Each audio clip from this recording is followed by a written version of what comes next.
Mirror's Edge is a single-player first-person action-adventure platformer. It's a short but gorgeous game with unique and fun gameplay. The story of Mirror's Edge is average, but interesting enough to keep players engaged. In a really nice-looking fictional city somewhere, people live comfy lives and there's almost no crime. The downside is, it's a totalitarian government, a government that controls the media, monitors communication, and runs facade elections and trials. Faith, the main character, is one of few people called a runner. Runners use crazy acrobatics or parkour in order to deliver packages and stuff from point A to point B while avoiding surveillance. Faith has a sister named Kate. One day, Kate gets framed for murder. With nowhere else to turn, she asks for Faith's help. So it's up to Faith to get to the bottom of the situation, uncover the layers of government conspiracy, and save her sister. The story of Mirror's Edge is primarily told in 2D animations between chapters, but also through cutscenes in levels. These cutscenes interrupt the flow of the game, but it's not that big of a deal. Good work. Checker. Gonna shoot me too? No. Mirror's Edge shines when it comes to its gameplay mechanics. No pun intended. Running, jumping, climbing, rebounding, etc. all feel straightforward and intuitive. The main action taking place most of the time in-game is traversal. All the acrobatic actions that are possible to do are simple to pull off, but also have nuance and depth. Players who really get into the game will be able to overcome the game's obstacle courses faster and more efficiently. The game does a good job of teaching the player how to do everything right away. The very first level of the game is a large tutorial level where basically all gameplay aspects are taught. The mechanics in Mirror's Edge aren't perfect. A lot of deaths in the game are frustrating because it feels like it's the game's fault.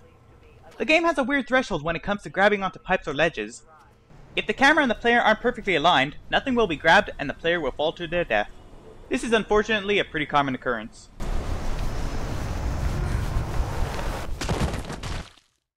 One thing that sucks about the controls lies in a weird mechanic. In order to do wall rebound, the player must click a button to quickly turn around while in the air, up against the wall. The problem is, it's possible to click the button at any time in the air, even when there isn't a wall around. Doing so causes Faith to turn around and fall flat on her butt. This is really annoying and unnecessary. It should simply be impossible to turn around when in the air and not have a nearby wall. Instead, a simple misclick can cause lost time, feeling like a fool, and often death.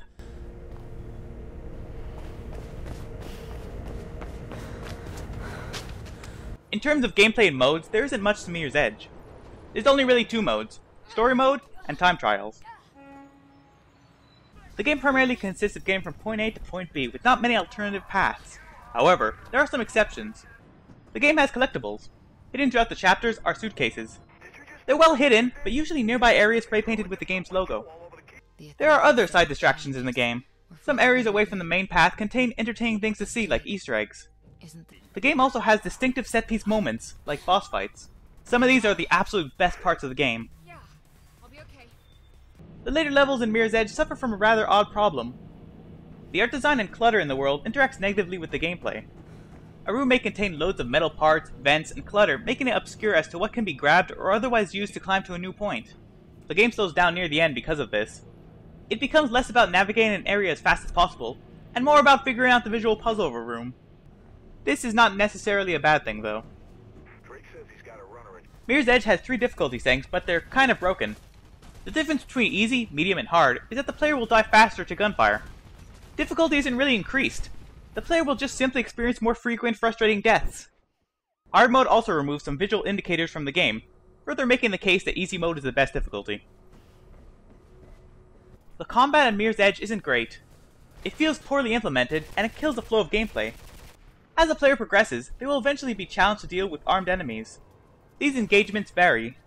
Sometimes enemies are simply used as a means for the player to be rushed and go as fast as possible. Sometimes they have to be killed before progressing. If there are enemies in close range, what usually ends up happening is one enemy is taken out. Their gun is picked up, and the rest of the enemies are shot. The initial enemy is either killed with repeated jump kicks, or by doing a hard to pull off instant kill quicktime move when the enemy lunges at the player.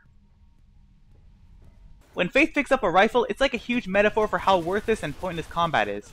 It's not possible to run, not possible to climb, etc. with the gun, meaning they have to be discarded before moving on. The acrobatics and fun gameplay mechanics found in this game are forcibly taken away by combat. The gunplay itself is also odd. When enemies have rifles, they have unlimited ammunition. When Faith picks up a gun, it only has enough for a few enemies, and has no visual indication of clip or reserve ammunition. Even on PC, for some reason the act of moving the crosshair over an enemy and firing seems broken. The mouse movement feels slow and unresponsive.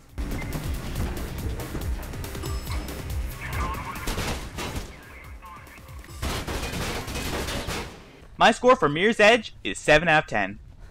The game is really fun while it lasts.